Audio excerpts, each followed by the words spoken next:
Greetings, my dear friends. The last 8 months, especially the last 1 month, Trump in many ways has set global trade on fire. These have been hectic months. Hectic, confusing, confounding, and of course, unpredictable. At one time, it seemed India was on a pedestal, at least on the tariff front. Trump had declared tariffs on everybody, yet had spared India. He called Modi a tough negotiator, yet his close friend. India was among the first to start trade negotiations with the US. 5 rounds of trade negotiations, and Indian officials were confident that they had reached a deal. They had come back from Washington supremely confident that the deal would be announced by Trump any day. Yet, Trump announced the deal, but on 30th of July, he announced not the deal but 25% tariffs coming into force on the 1st of August 2025. He of course delayed the date to 7th of August to give time for configuration by the US authorities. On the 6th of August, he announced an additional penalty of 25% for doing business with Russia, and he called it funding the Ukraine war. This was to come into effect from 27th of August. Are there going to be more? Trump has already threatened even more secondary sanctions. But the basic question remains, why? Why now? Especially negotiations were in progress, and all the principals who were working on the negotiations were convinced they had reached a deal. What changed? Was it just the Russian oil, or India's clear enunciation that it will not take the F-35s? Was it the Prime Minister Modi's statement in the parliament rubbishing Trump's claims of having intervened in Operation Sindoor? Or was it the unspoken taking down of the Noor Khan airbase and the Kirana Hills by BrahMos missiles that spooked the US, finally convincing them India could not be managed the way they thought it could? Or was it just personal and ego trip? Welcome, my dear friends, to ChaxSimplifies, your channel to demystify and simplify complex geopolitical issues into easily understandable bites. I, Commander Chakrapani, or Chax, am your host. In this video, we will look at what are these tariff trade tantrums by Trump. Is he really speaking weaponizing trade and tariffs? We will understand what are the US imperatives, its expectations, concerns, and how does it plan to address them. The background, what led to this, the ground realities. Look at some data that will reveal the true picture. Look at India's concerns, the concessions it is ready to make, and what it expects in return. And finally, what options does India have? What is the way forward? Let's look at the imperatives as far as US is concerned and their concerns. Trump's election pitch was MAGA, Make America Great Again. For that he needed big tech and therefore big money and rare earths. He wanted to make citizens feel that they are better off. Job creation and resurrection of manufacturing in US was the key. For this purpose, he chose tariffs as the vehicle for it. Debt reduction was important. US debt is already more than its GDP at 103%. It is likely to rise to 133% by the year 2030. No wonder Trump instituted the Doge, D-O-G-E, with Elon Musk, but had to abandon it midway to bring in his one big beautiful bill. He needed to keep the dollar propped up, and therefore his opposition to de-dollarization in any form. Well, those are all his expectations. Let's look at performance versus promise. Trump has been relentless in his pursuit of rare earths. Look at the Ukraine deal. He went after rare earths. What happened? Russia captured that very land where Zelensky promised there were rare earths. Myanmar. He wanted a humanitarian corridor through Bangladesh to get to the rare earths which China is already exploiting in Myanmar. Pakistan, the ultimate rentier state, rare earths in Baluchistan, in Ricodec and Sandec mines. He was okay to have funds lent by IMF and World Bank. He also came out with deals to develop oil and gas and cultivated Munir. Thailand, Cambodia, trying to make peace here. Again, focus minerals, rare earth. Not very successful. He wanted big money. Look at the huge investment promises have been made by Japan, European Union, Saudi Arabia, UAE, South Korea, all as collateral so that they could get lesser tariffs. In a way, this is, as we in India call it, hafta vasuli. He pushed the big tech to invest in US. Tim Cook promised an investment of 600 billion over 4 years. Nvidia, Intel promised 15% of their revenues if they were allowed to export to China. He needed manufacturing. He needed to create jobs. But what really happened? Companies are diffident in setting up plants in the US because relocation of plants is a multi-billion-dollar expenditure exercise. Trump's flip-flops on policies unnerves them. Unemployment in the US is rising. Only 73,000 new jobs were created against the promise of 150,000. But what is more concerning is a downward revision of 258,000 jobs by the US in the last few months. In tariffs, Trump has been claiming billions of dollars have come in as tariff payments. Yet, the citizens, the housewife, is facing the heat in the kitchen. Prices are gone up. Target, Costco, all these kind of stores are showing either empty shelves or empty counters, no customers there. Amazon says it is going to print the old price and the new price, showing clearly the impact of Trump's tariffs. He wanted to reduce government expenditure. He brought in Doge. Doge was supposed to have brought down the expenditure by $1 trillion. But government debt is only rising. There are internal discords and concerns. The fallout of the Epstein files is significant, especially on Trump.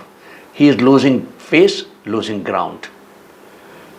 Suar Mamdani, the Democratic candidate for the mayor of New York, has raised the banner of revolt, saying he will not implement the immigration rules as laid out by Trump. He's raking up the issues of H-1B visas, immigration, deportation of illegal immigrants. He has brought in the National Guard in Washington, D.C. for law and order. Is this a precursor to bringing the National Guard in other democratically elected cities where mayors are from Democrats? WTO, IMF are all warning of the world trade collapsing. The US Supreme Court itself says imposition of tariffs by the president is illegal and unconstitutional. It's going to render a judgment soon. In all, Trump is facing heat internally and externally. He is in the danger of losing the midterm elections scheduled next year, and that means he will become a lame duck president. So what is the bottom line here? Trump has failed in virtually every front he set out in earnest in his second term. His ego transcends all barriers of sensibility. His quest for the Nobel Prize seems to be all pervasive. With the tariff plans, he is lashed out at friends and foes alike. Yet, he has refrained from targeting China. Why China, you may ask? China has proved itself to be virtually irreplaceable in many of the supply chains. It has rare earth monopoly and has been twisting Donald Trump's tail like nobody else has ever done. That has made Trump incapable of enforcing his tariffs. He gave a 90-day reprieve, and just yesterday, he's increased it by another 90 days going into November. China holds over $800 billion in US currency bonds. It has sold about $7 billion in the last few months. It has brought down the price of dollar. It is threatening to dump the dollar in the market.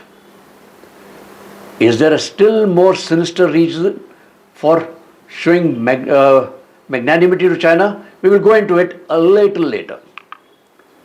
Let's look at some of the data that is there between trade between US, China, Russia, European Union, and of course India. Russia is the second largest crude producer in the world. It produces 9.5 million barrels per day, or 11.5% of global oil supply.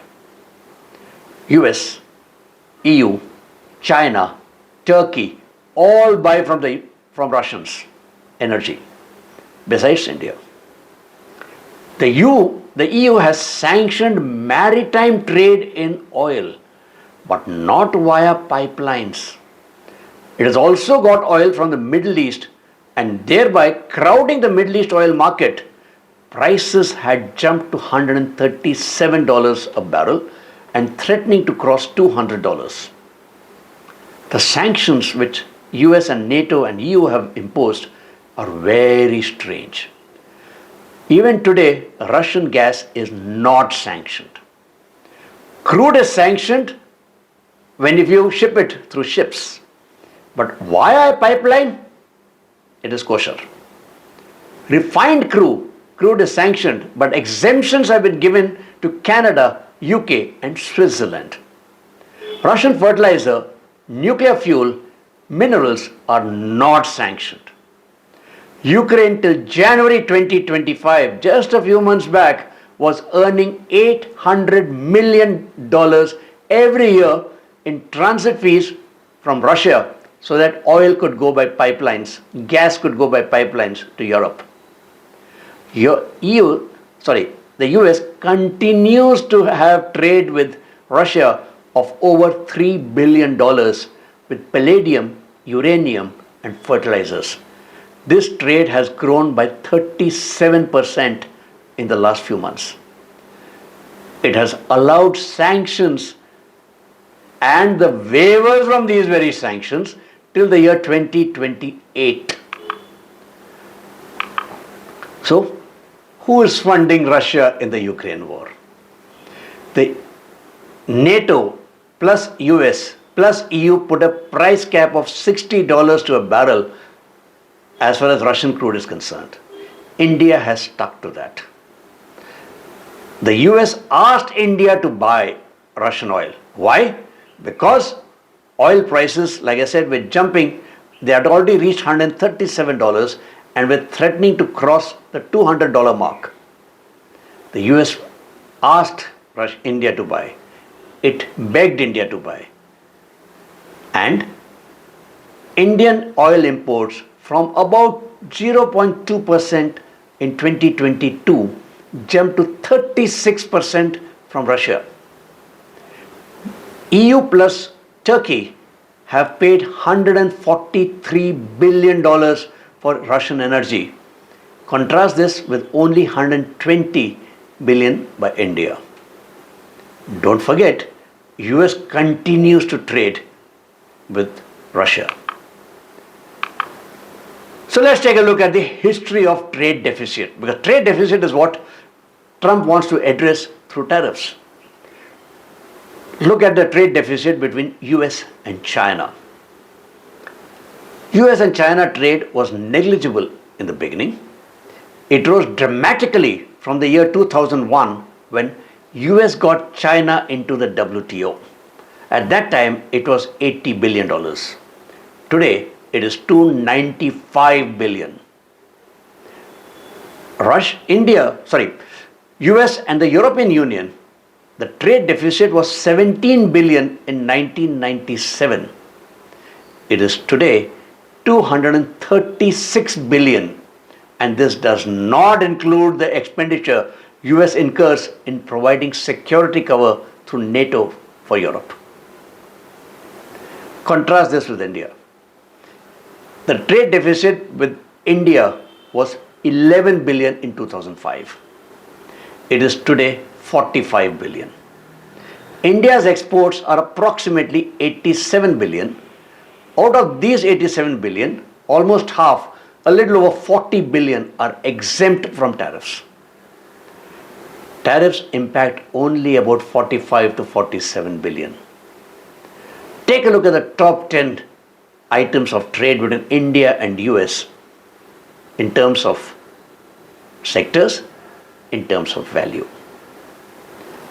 Take a look at the value of exports of India to the US vis-a-vis total exports. This indicates clearly our total hit will be approximately 0.2% of the GDP in the short term. In the long term, it may be a blessing in disguise, and in any case, India will always find newer markets, rising to every challenge. So let's see what are India's concerns. What are the concessions it is willing to accept? India wants to deal with the US as an equal partner, not as a junior or as an ally, something the US does not want. Its aim is steadfast, Viksit Bharat by 2047. India has some red lines. Don't forget, about 50% or half of India's population is connected with agriculture. For any political party, it is political suicide if duty-free access is provided to agricultural products, especially from US, especially the BT seeds and crops, BT crops like corn, maize. This will bring down India's agriculture like nothing before. India has cultural issues in terms of dairy products. In the US, cows are fed with meat meal products, non-vegetarian. In India, milk is sattvic. It is considered sacred. India might be willing to permit some premium dairy products with an appropriate red labeling so that it is clear it is non-vegetarian, but it cannot have en masse flooding of dairy products.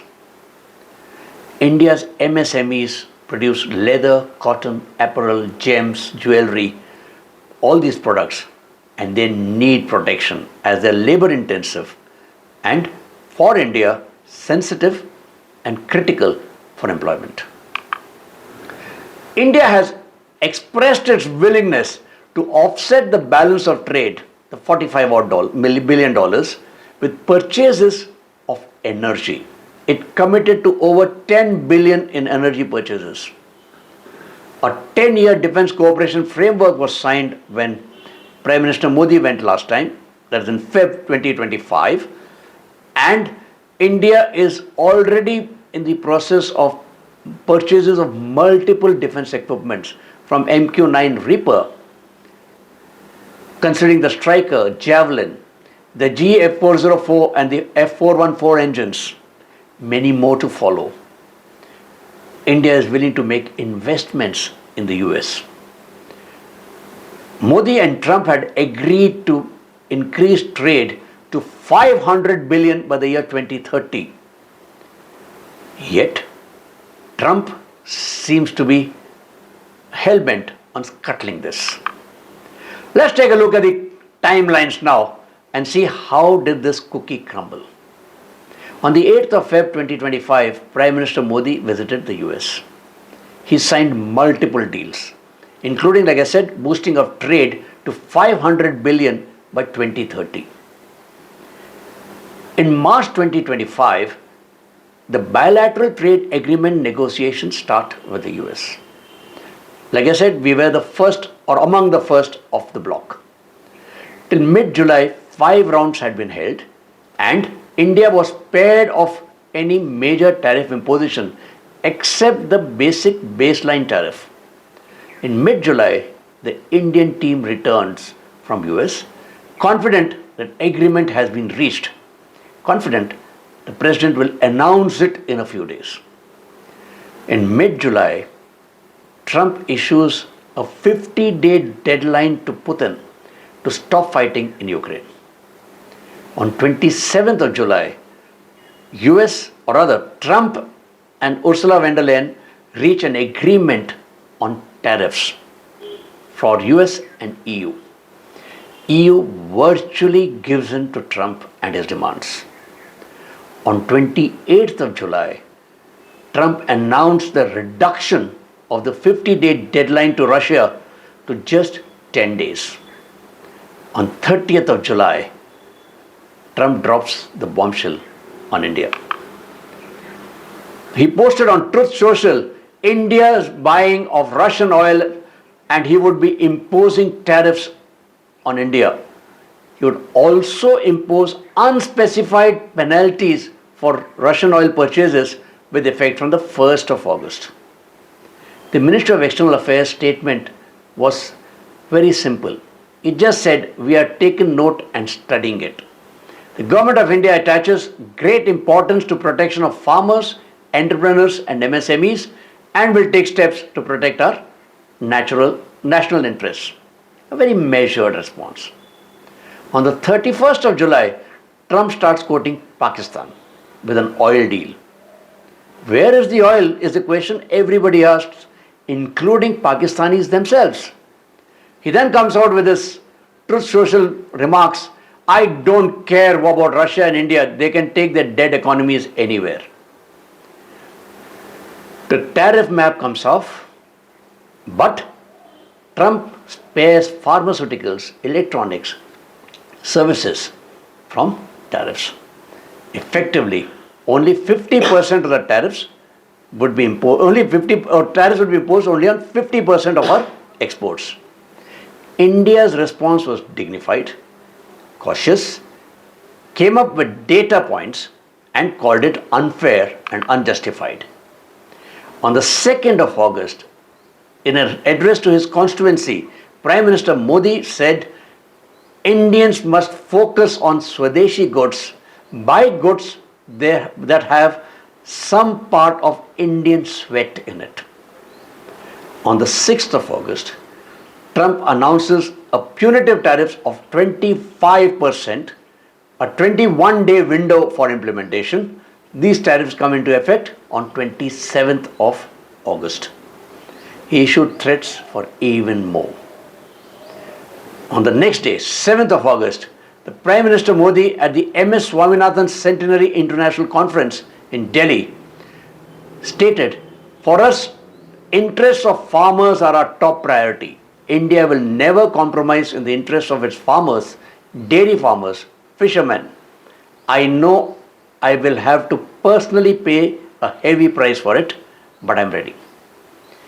India signaled it is ready to live with tariffs. So what led this impasse with India? Why is Trump so angry with India? What changed? India moved from favorite to number one to enemy number one. Trump warms up to Pakistan in the meantime. Was this a leverage to make India cut ties with Russia? Why? These are my views. Let's take them one by one. Let's take the India-specific issues. The Sindoor major one. India did not credit Trump for the peace effort, scuttling his bid or at least threatening his bid for the Nobel Peace Prize. Then, India destroyed the air base and hangars with F-16, despite these having US systems to protect them. Trump, if you remember, made a telephone call to Prime Minister Modi when he was en route coming back from the G7 meeting in Canada. He wanted Modi to drop in for lunch in Washington. Prime Minister Modi refused, citing prior engagements. This denied Trump the photo op to have Modi and Munir on either side, and he could then declare, "See, I brought peace." Prime Minister Modi did not call up Trump after he announced the 25% tariffs. He did not beg Trump to reconsider. He did not take calls from Trump, as some people report. Yes, there were rumblings that all was not well between Modi and Trump even before Modi traveled to the US in February, because Modi did not endorse or meet Trump during the run-up to the US elections. Is this a deflection strategy by Trump? He's facing heat at home. He's facing heat from outside. He needs a distraction. He has not been able to fulfill his promise of peace, whether it is Russia-Ukraine or Israel-Iran or Gaza or even India-Pakistan. Is not able to do anything with respect to China because he has no real leverage there. India is perceived to be soft and malleable. So is that the cause? Is Trump looking at India as a leverage? Tariffs are a negotiation tactic.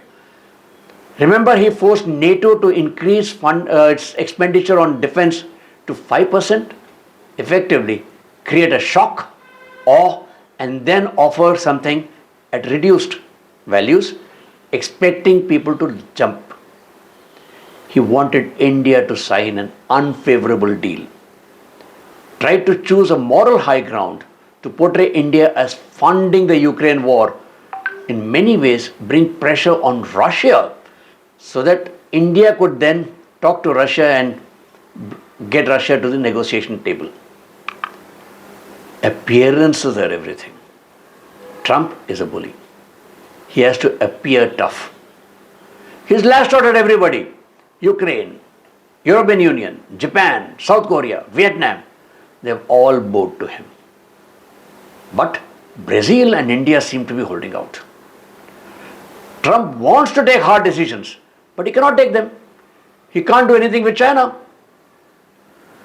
Therefore, he needs a fall guy. Is it classic egoistic Trump?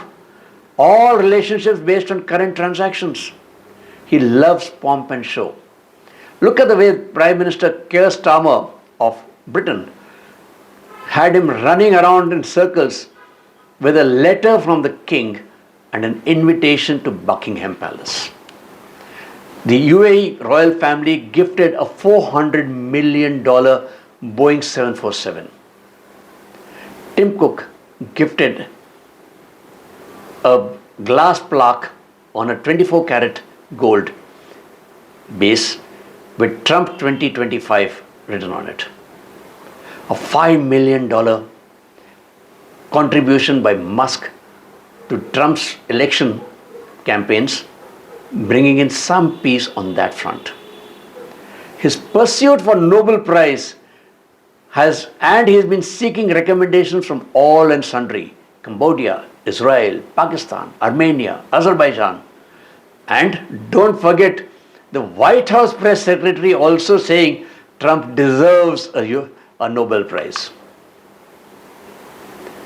The de-dollarization impact. Look at what India is doing. It is propagating its UPI. That's a major pain point for the US.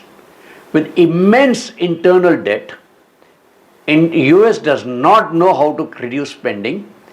Dollar is considered safe, as good as gold. International trade is denominated in dollars. Any move towards de-dollarization is a red flag. But post-freezing of Russian dollar assets, Reappropriation of the interest from there to fund the Ukraine war has made many a nation rethink on the dollar. Many nations are bringing back gold. India did from UK. Germany is planning to do so from the US. BRICS nations have been talking about de-dollarization. China wants trade to be in yuan. India and Brazil are the only countries that oppose it. Yet, they are the ones sanctioned at the highest 50% by Trump just to force BRICS. It's like preaching to the choir. Let's take oil finally. US has huge reserves of oil, especially shale gas. This is economically viable only when oil prices are above $65. That is the level of international oil prices today. If Trump wants to make more money for the US, prices have to go up. That is why Trump has been pressurizing virtually everybody to buy US oil. India, Pakistan, European Union promises to buy $600 billion worth of energy in the next 5 years. Trump wants India to shift its entire 60 billion of oil imports from Russia to US. So, is it really Ukraine and oil? Is there something else that is happening? Look at what US is doing. It's involved in virtually every major war globally. Iran, Israel, Gaza, Houthis, Russia, Ukraine, European Union is arming Ukraine, Taiwan, Philippines, Japan, all against China. The Iran-Israel war, conflict, consumed copious numbers of Patriot interceptor missiles. US stockpiles of these missiles is down to less than 30%. It can manufacture only 600 interceptors annually. Ukraine fires more than 600 interceptors monthly. Stockpiles of ammunition, weapons in Ukraine is falling. They all come from US, including from their stockpiles, from their reserves. These are now down to alarming levels. The cost of Ukraine war is quite high. It's already cost the US over $150 billion. For the US, it's a bottomless pit. Russia, on the other hand, has been able to hike up its production of weaponry, missiles, drones, and is firing drones and missiles by the hundreds every day.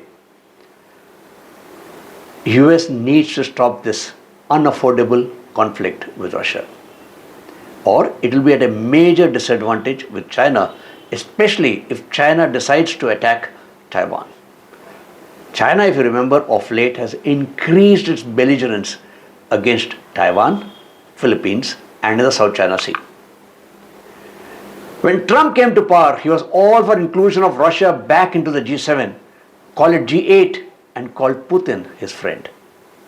The escalating price of Ukraine war is a problem. He went after Zelensky.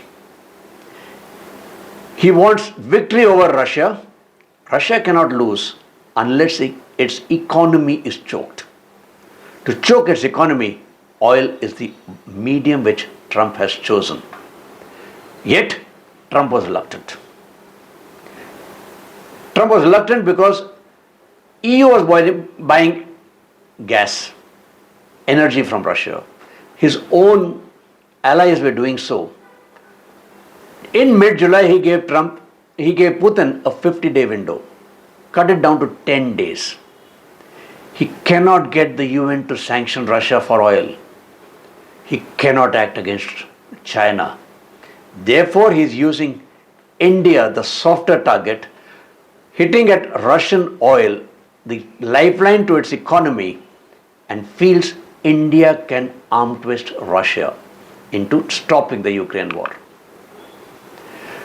Putin and Trump are likely to meet on 15th of August in Alaska. No Zelensky, no European Union, no UK. On the agenda, not clear. But Putin is clearly winning on ground. He would never have agreed if there was not a concrete promise for something. Putin has made it clear that he will not compromise on Crimea, Donbass, Luhansk, regions that have been captured by Russia. He will not accept expansion of NATO towards Russia and no NATO membership for Ukraine. He wants all sanctions on itself to be removed. Trump has publicly said Ukraine will have to accept a territory swap. In the background, Xi Jinping has spoken to Putin. Putin then rang up Prime Minister Modi. He assured Prime Minister that any deal that will be reached will not be at the expense of India. Zelensky, smarting because he has been sidelined, spoke to Prime Minister Modi, asking for his intervention. Trump has said he will meet the European Union leaders before Putin. Let's see what happens. It's going to be a great, exciting 1 week. But you can see India has not panicked. Why? India is a consumption economy. It consumes 70% of its production. It's a huge market for its own products. It has a capacity to absorb surplus productions. India knows patience is the key to negotiations. It is waiting for the results of the meeting on Alaska. It's also waiting for the US Supreme Court judgment. Don't forget that tariffs will be borne by the consumer in the US, not by the exporter. There is evidence of rising prices and unhappy consumers in the US. Yes, there is also evidence that orders on India have been reduced or cancelled. FIIs have started taking money out of India as a fallout post-tariffs. The maximum impact, like I said, is going to be just 0.2% of the GDP, a hit of about $8 to $10 billion in export, which for us is just about 1% of our total exports. Trump is not permanent. But for India, its aim of Viksit Bharat is. India is used to sanctions. We have lived with sanctions for almost all our lives. We will live with one more. In fact, we will come out of it stronger. For India, Pakistan and China are problems. It also knows it needs to manage them by itself. Patience, cool-headed thinking is the need. So let's look at India's options. Let's be clear that India needs US as much as US needs India. India needs technology, investment, export markets. India needs to contain China, same as what US needs. India is central to US requirement of containing China in the Indo-Pacific. India needs to manage Russia and its influence on China. India needs a technical support which only the US can provide, and US needs the Indian manufacturing capacity, the capability to create the supply chains it needs. India has three options. Deal with Trump now, the United States, the nation later. Diversify. And thirdly, manage Russia, India, China, BRICS, and the Global South. Let's take them one by one. Dealing with Trump. See, Trump likes pomp and show. He's got a great ego. Use that pomp and show, the ego, to open doors. Call him up, fet him, promise him deals, but implement them slowly, the same way as the European Union, Japan, South Korea are doing. Create policy bottlenecks like Make in India, insist on trials in India, invest in the US and use that as a vehicle for exports. Allow limited dairy, premium dairy products with a red tag. I have great confidence in the Indian consumer.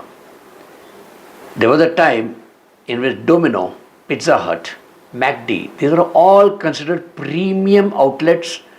I know for a fact that when they first came in, I could not afford to go into them, and we would look at the right side of the menu to see what is cheap. Today, they are all lower middle class joints. Use defense purchases as sweeteners, subject to trials and evaluations as per policy. Don't forget, Trump doesn't read fine print anyway. Pushback. Pushback on the US. US needs India also, from trade to disaster management, from military to diplomatic cooperation. Leverage the 1,600 plus global capacity centers that have been built in India by US tech firms, employing over 1 million people working for the US companies involved in R&D, new tech development. Pause, delay, cancel deals that we can. There are rumors of the P8I deal coming on pause, though the government, the Ministry of Defense has denied it. There's an order of 500 aircraft with Boeing. Just imagine what will happen if these are put under pause. Incentivize US giants to move their manufacturing into India with incentives and the larger markets here. A bigger productivity linked incentives, tax breaks, tax-free zones. Get Boeing to start building aircraft in India. He's already promising to make the F414 engine in India. Force data center location in India. Google announced an investment of $6 billion to have 1 gigawatt AI and cloud data center in Vizag. This will be the largest in Asia, the largest for Google outside of the US. India has held digital tax on US giants like Google, Meta, Microsoft on hold. This can be implemented. And tax collected here can cross-subsidize where we lose out. Place counter tariffs on pharma, electronics, those very things which Trump has exempted. Leverage US disputes with other countries. We must diversify. There's no option. Enlarge our existing FTAs, that is free trade agreements. India has an agreement already with UK and it gets over 90% preferential access, much of it at zero duty, into a mature high spending economy. This also covers services. Ratify this quickly at the Indian Parliament and get the British Parliament also to ratify. It has signed a deal with EFTA, Iceland, Norway, Liechtenstein and Finland. This comes into effect on the 1st of October 25. Expand it to include other countries. Use existing FTAs with Japan, South Korea, Australia, UAE, Mauritius, Sri Lanka, Bhutan, Singapore, Malaysia. Look for trade in local currencies. Look how much more can we export here. Pursue new FTAs. The deal with European Union is likely to be concluded quickly on terms that will be roughly similar to the UK. Don't forget, EU's agreement with US has to be ratified. There is no papers indicating it has been signed on.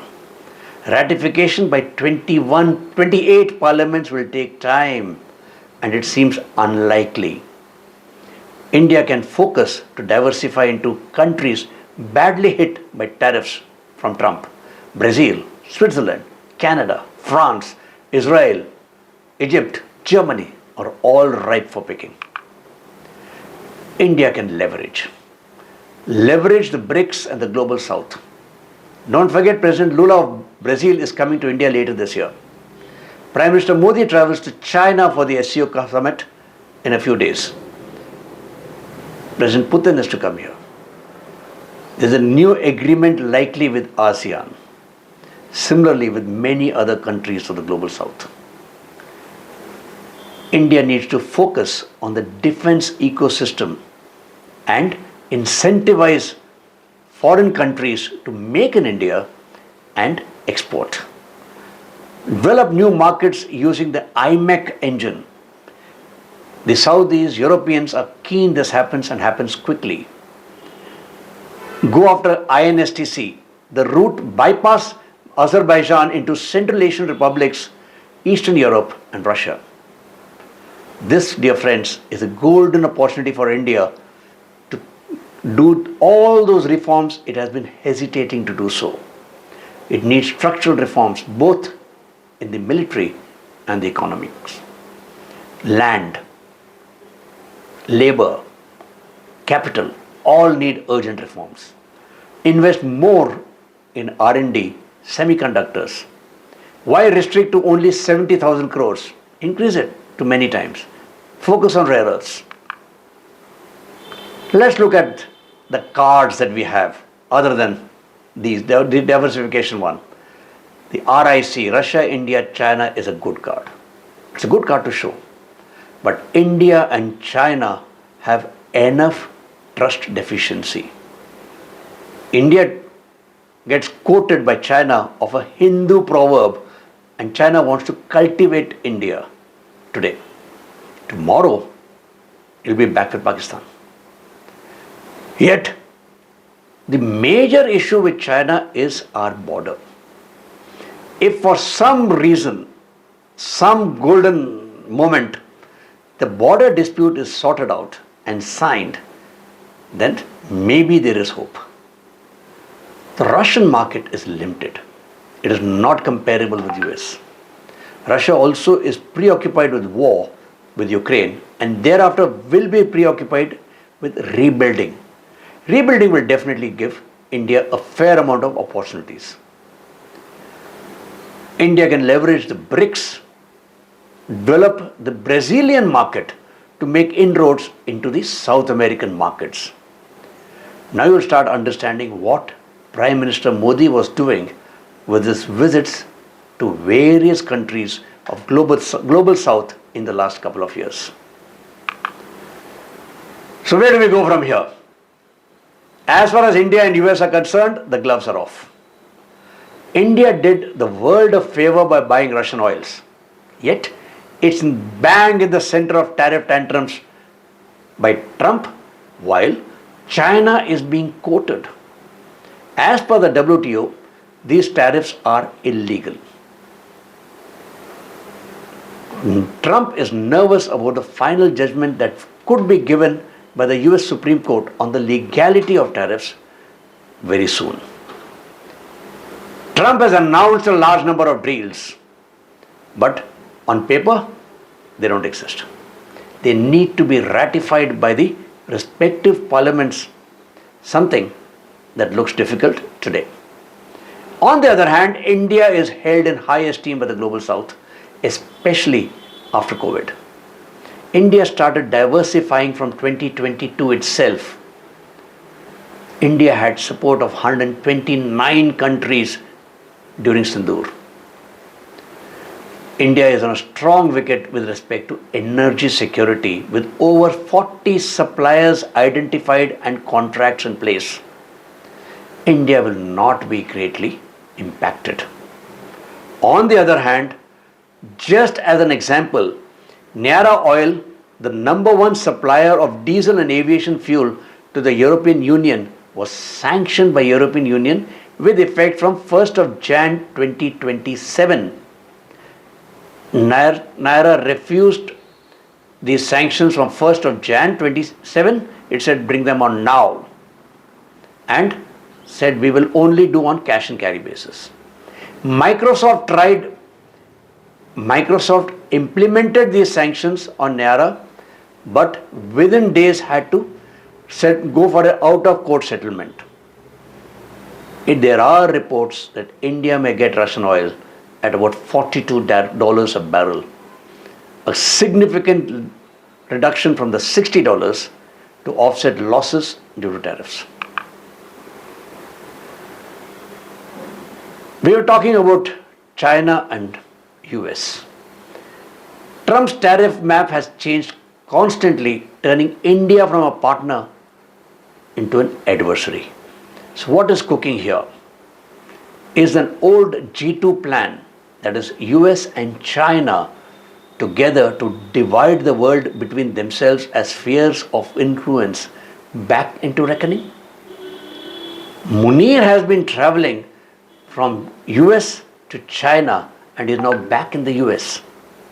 Are US and China now playing a double game? Is that why Chinese tariffs are on hold and another 90-day extension given?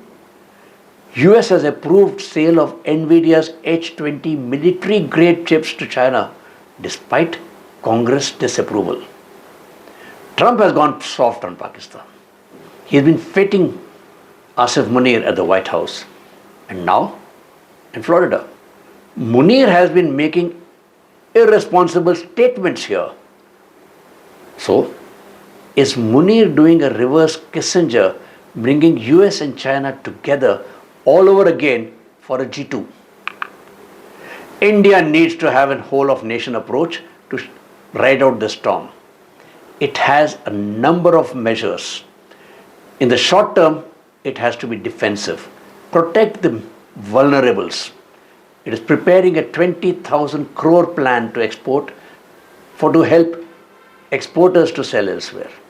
Prime Minister Modi asked Indians to buy Swadeshi to offset losses in exports. India will need to manage Trump. In the long term, this is an opportunity to set our house in order, get our reforms going. All the reforms which ensure ease of doing business, amend labor laws, land acquisition to be made easy, approvals quick, get the judiciary reform to make it responsive and quick. Diversify, look for new markets. INSTC, IMEC are great vehicles to look for get new markets. Focus on diplomacy. The MEA is still very small, grossly understaffed, and the military is not integrated with it. India's strength is high-tech, especially fintech and software and pharmaceuticals. A number of events, important events happen in the next few months. The Alaska Summit, the SCO Summit, Victory Day Parade in China, visits by Putin. Trump is also likely to visit India in next few months for the Quad Summit. Lula is visiting us in October. The Indo-US relationship has changed dramatically and for a long time. What took 25 years to build has been dismantled by Trump in 25 hours. Yet, Trump has done India a favor. It has brought forward the confrontation likely between India and US by about 20 years. President Macron said, if you want to be free, you need to be feared. There is no alternative to hard power, and India needs to increase its spends on security, both internal and external. India has to be ready for upheavals inside, with the half front playing its role. We are already seeing it happening in the parliament, in the courts, on the streets.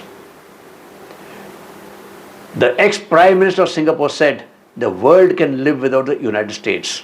But can the US live without the world? India has the potential to become the hub for the new world order. Will it seize the opportunity and transform? My dear friends, we continue living in very interesting times. If you approve of the video, do leave a like and please do comment. This motivates me immensely. As always, don't forget to subscribe to my channel if you have not done so and press the bell icon to be notified. Share this video with your family and friends, and like always, I look forward to your suggestions and continued support. Until next time, Jai Hind, Jai Bharat.